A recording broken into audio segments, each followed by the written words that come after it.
Hello YouTube, my name is Ryan, and welcome to the first video ever for RylaTech, your authentic source for technology reviews, tutorials, tips, and news.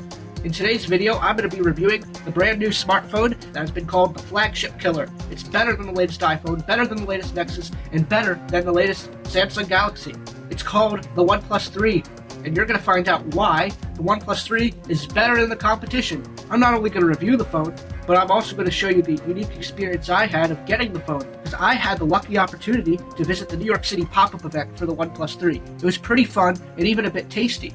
It was the only pop-up event that they were doing in the whole United States. That means besides professional reviewers, I was one of the first people to be able to get my hands on the OnePlus 3. I'm going to show you a short montage of the journey down to the city and all the way up to waiting in line outside the place where the event was taking place. Enjoy.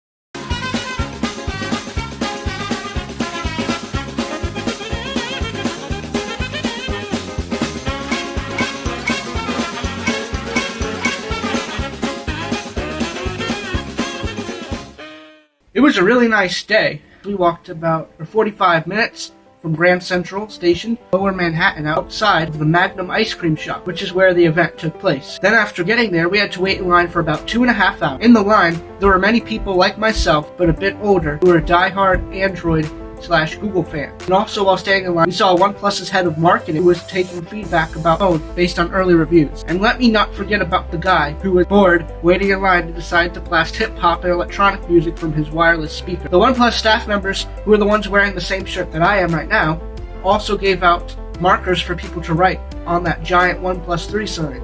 And if you look carefully, you can see I wrote my YouTube channel. Staff said that they would post a picture of that sign on their official social media pages, but I've yet to find it. Also, if you look, you'll notice it ain't New York City without the New York City trash piled right under the sign. I had to make sure I captured that. But what they did post is a time-lapse of the long line going around a few blocks at the event. They went all the way from the very end of the line right to the front door. Since we arrived fairly early, we are near the front of the line, and hence at the end of the time-lapse. If you look at this time-lapse very closely, I'll pause it right where I am standing in line. See that? And also being at the front of the line means that we got our swag bag. You'll see other stuff from the swag bag during the unboxing, but one thing that I have right here is a backpack, OnePlus backpack. Look, you see the OnePlus logo right here. Don't know if I'm holding this up right. Okay. And another thing they gave away was this shirt that I'm wearing right now. And finally, it was 7 o'clock and the event had officially started. It ran from 7 p.m. to 10 p.m. and I could see OnePlus's co-founder Carl Pei inside shaking hands. But I guess we were a bit too late inside, because when I got inside, he had gone somewhere else and I was never able to figure out where he was. So I couldn't meet him. But there'll always be another OnePlus event next year, right? And I'm sure he'll be there too. Once we were inside the shop, the phones and the cases were laid out very nicely on the table where you could feel them, pick them up, and play with them, just like in an Apple store. Except that the devices here are infinitely better than the latest iPhone. And then you can also see that there is a DJ in the corner bumping techno music, which seemed like a great vibe for the room. And as we ordered the phone, we found out there would be free ice cream from Magnum included if we bought the phone. So why not buy the phone so I could get it a bit earlier than a lot of other people in the world, and also enjoy a tasty treat? Let me tell you that I've never had an ice cream bar as fine as Magnum's. They had a unique selection of toppings, and they dipped the ice cream in a couple of different types of chocolate. It was sure a refreshing treat to have after standing in the line for so long. And finally, I collected my swag bag and we started back towards Grand Central. We made a quick stop in a Chinese restaurant for a nice Chinese meal after getting an awesome phone from a nice Chinese company. Also, on the way back, I spotted one of those new Link NYC free Wi-Fi terminals. I read about them before, but I've never actually been in front of one. They claimed to give super fast internet. I think like up to 100 megabits or something, right? However, the speed test result that I did while connected to their fast Wi-Fi may surprise you. Yeah, not exactly fast. And then Before I knew it, we were on the train back home. Yeah, I could say that was a pretty full day. But I don't think many other OnePlus 3 reviewers actually were at the New York City event like I was. I know there was a couple, and shout out to the people that I was standing in line with if you see this video, which I hope you do. And if you were making one too, I'll check out yours. Now, let's get to the unboxing.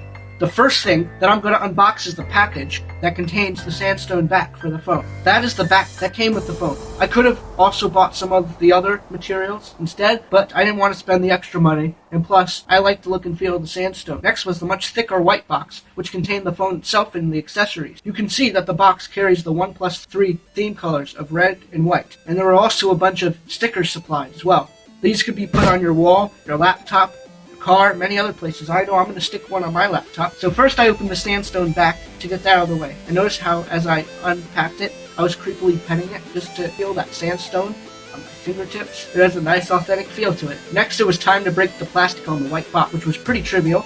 And after opening the box, once again, there was more red to be seen. On top, isolated from the other stuff, was the phone itself in all of its glory. And next was a container, which just had the quick start booklet. I don't think I need to read that. And then the user guide booklet. And now there was the AC power adapter for charging in the wall, and the USB Type-C cable that can be used for fast charging, regular charging, file transfer, development, list goes on. Now that the OnePlus 3 has been unboxed, let's look at the design of it. The phone is 6.01 by 2.94 by 0.29 inches, and it weighs about 5.5 ounces. The phone is made out of aluminum. And on the front of the phone, there's a small notification LED at the top. The nice thing about this phone is that you can customize the color of the LED. There's also the front camera, the top speaker, and the hardware buttons on the bottom. The home button also serves as the fingerprint scanner. On the right hand side of the phone, there's the power button. And when holding the phone, this seems like the most natural spot to put it. On the back of the phone, there's the really awesome camera and the not so awesome camera bulbs that OnePlus decided for whatever reason to include. In the past, OnePlus has been careful to not include such a camera bulb. On the other side of the phone, there's the physical alert slider, which is kind of nice. That means I can go up to switch it to silent mode without even turning on the screen. In the middle, there's the priority notifications only, and then there's the all notifications, which is the default. The nice thing is that what is deemed as being in silent mode or priority mode can be customized in the settings. Right below the alert slider is the volume control, and on the bottom of the phone is the speaker. There's of course the place to plug in your phone via the USB Type-C cable, and the 3.5mm headphone jack, which I'm glad they did not do away with like they did on the iPhone. The display is 5.5 inches, which might be a bit big for some, and it's the same size as the latest iPhone, and it's slightly bigger than the S7's 5.1 inch screen. The resolution of the display is only 1920 by 1080 pixels, but that is still pretty good for an AMOLED screen. I know that most flagship phones today have a Quad HD screen, but do you really need it? Probably not unless you want the best possible virtual reality experience. A benefit of the 1080p screen is it draws less power than a higher resolution screen would, and I have no problem looking at stuff clearly on the OnePlus 3 with its 1080p screen. Now, powering on the phone for the first time did not take long at all. In fact, it took 24 seconds. It has a nice boot animation too. When it first turns on, it'll ask you for your language, and then it asks you if you want to use the default Google keyboard or the SwiftKey keyboard. I don't think that there are many phones that pre-install SwiftKey, so that's a plus for the OnePlus 3. Not surprising that OnePlus here has plenty of pluses. The rest of the setup was pretty trivial. I just had to connect to the Wi-Fi and set up the fingerprint access for unlocking the phone, which you'll see in action in a little bit. And then it asks you some other personal preferences. And now setup is done and we are brought to the home screen where some icons are already set up. I was fine with where they put the icons, and later I just added a few more to the main home screen after I installed all my apps. After I installed all my favorite apps, I also played around in the settings and tweaked some things. I slightly tweaked the display settings to make the screen turn off after about 1 minute of inactivity instead of 2 minutes. I also changed the alert slider settings so that silent mode would disable all sounds, not just a ringtone. I also enabled dark mode to make the UI in general darker. It's easier on the eyes, and it also uses less pixels, which means longer battery life. I also customized the LED notification color for different scenarios. For example, when my phone is fully charged, the LED will be green. When it's still charging, it's yellow. And any notification will turn it blue. I also prefer the buttons to be hardware controlled instead of them being in the UI itself. On my old phone, I was forced to have the on-screen home, back, and recent buttons. If you really want those buttons to be on screen, it gives you the option. And I turned on some of the gestures, but the only one that I could really get to work was the double tap to wake the device. I also enabled the developer options as I plan to root the device soon. Another customization tip is something that OnePlus integrated into the OS. It's called the shelf. You can access the shelf by swiping to the left on the home screen. You can add memos, frequently used apps, and other widgets, such as the weather and time. There are many other ways you can customize your new OnePlus 3, in addition to the tweak that I shared. And if you ever want me to cover more, then tell me in the comments section below, and I'll be glad to make a video about it. You'll see that if I try to unlock the phone normally, it will ask for a password. However, if I put one of the fingers that I registered with the fingerprint reader on the home button, it'll unlock like magic. However, just a word of warning, if your finger gets sweaty or greasy or whatever, then the fingerprint reader will too. It will have a lower success rate of recognizing it until you clean it off with a bit of water. But you don't want to use too much water, because this phone ain't water resistant like the S7 is. Next, let's just talk about using the phone and how great the performance is. The phone packs 6 gigabytes of RAM, which is more than any of the other current flagships on the market. That means that multitasking should be a breeze. I was able to type really fast on the keyboard and could switch between apps, no problem. It also has an Adreno 530 GPU and a Snapdragon 820 2.2 GHz processor, which means that intensive apps and games should be able to run without much lag. There will also not be a problem storing all of those apps, because there's 64 gigabytes of internal storage. While it would be nice to have the option of expansion via a micro SD card, I think that 64 gigabytes is more than enough space, especially for me. You can store plenty of apps on there, but also plenty of high-resolution photos and videos. This brings me to the next part of the review, the camera.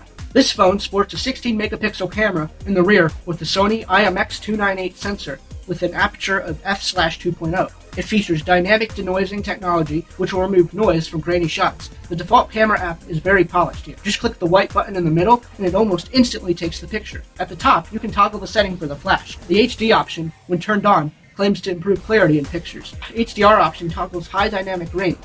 In certain conditions, it can improve the color balance in photos. It's best to leave it on auto mode. If you click this button here, there will be a menu with some additional actions. There are 3 aspect ratios to choose from.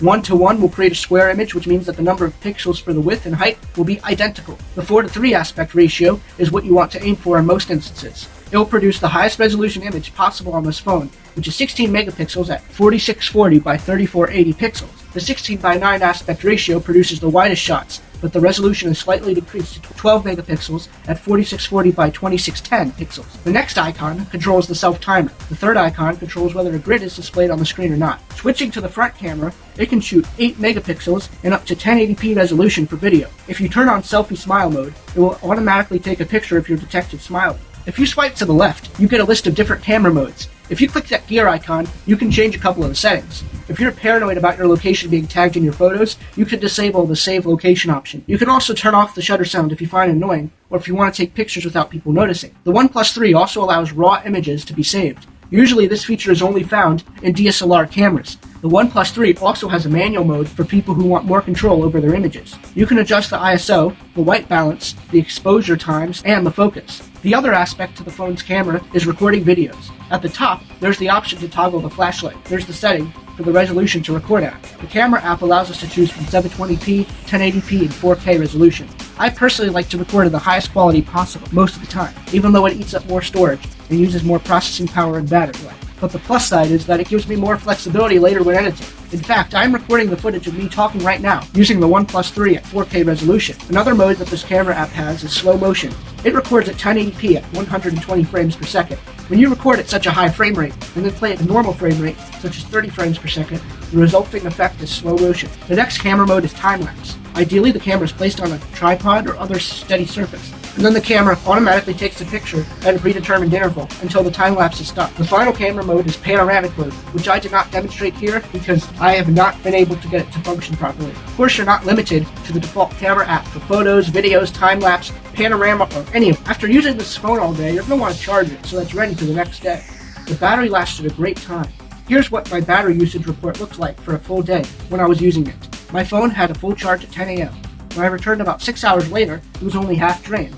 Then, you see I plugged it into charge. It took longer to charge fully because I had it plugged into my computer. I have not had the opportunity to see how long it takes with my normal usage to drain completely. People have reported, though, that the battery can last a whole day and into the next day without charging overnight. This is due to the size of the battery, which is 3000 milliampere hours, or mAh. Another reason is the doze feature, which is built into Android Marshmallow. It automatically puts the phone into a lower power mode so that if you don't touch it for a while, it will basically go into standby mode, so that the background services cannot keep your phone awake and eat up all your battery. The OnePlus 3 features dash charging. That's the name for their fast charging technology. They say it's a day's power in a half hour. A 30-minute charge will get you up to over 60%. Dash charge is different, according to OnePlus, because it produces a larger electric current instead of increasing pressure. This also makes the phone cooler when fast charging. However, there's one caveat to the dash charging. You must use a OnePlus-made cable and a wall adapter for the dash charging to work. If you use another wall adapter and/or another USB Type-C cable, it will only charge the phone at regular speeds. There is even an adapter for using the dash charging technology in your car, but unfortunately it's out of stock at the moment. Come on, OnePlus, you need to step up your stock. For $20, you can get another wall adapter, and for $15, you can get another cable. Some final miscellaneous notes on this phone. The United States version of the OnePlus 3 will only work with GSM carriers like AT&T and T-Mobile. I use T-Mobile, so it's all good. But if you're a Verizon or Sprint user and you really want this phone, then it's time to switch to T-Mobile. With their affordable plans, you'll be saving a whole lot of money. This is not a T-Mobile ad, but I almost forgot to mention that this phone has NFC. A common complaint about the OnePlus 2 was the lack of NFC, and now it's here, which makes it compatible with Android Pay and custom actions that you can configure to be triggered by NFC tags. Now, how much does this phone cost? This year, OnePlus made it once again affordable, and it only has one model. For only $399, you get all these amazing specs in your phone. If you want to read the entire list of specs, head over to OnePlus's website. Right now, OnePlus is offering free shipping. OnePlus also said that their price is inclusive of tax. So, is this phone right for you? I know it's right for me. If you want a phone that is more than half the cost of the current flagships from Google, Samsung, Apple, HTC, and LG, if you want a phone that has all the awesome specs of the current flagships and a bit more, then the OnePlus 3 is right for you. No other major phone has 6 GB of RAM. The performance of this phone trumps that of the S7. I've looked at camera comparisons between the OnePlus 3 and the Galaxy S7, and I could barely tell the difference. If you want an amazing camera, plenty of storage, plenty of performance, revolutionary fast charging technology, a fingerprint reader, fast Wi-Fi, a slick design, and the ability to unlock the bootloader and root your phone, then choose the OnePlus 3. However, if you must have a Quad HD screen for virtual reality at its greatest, water resistance, expandable storage, removable battery, or support for Verizon and Sprint, then this is not the phone for you. Thank you for watching the first episode of RylaTech.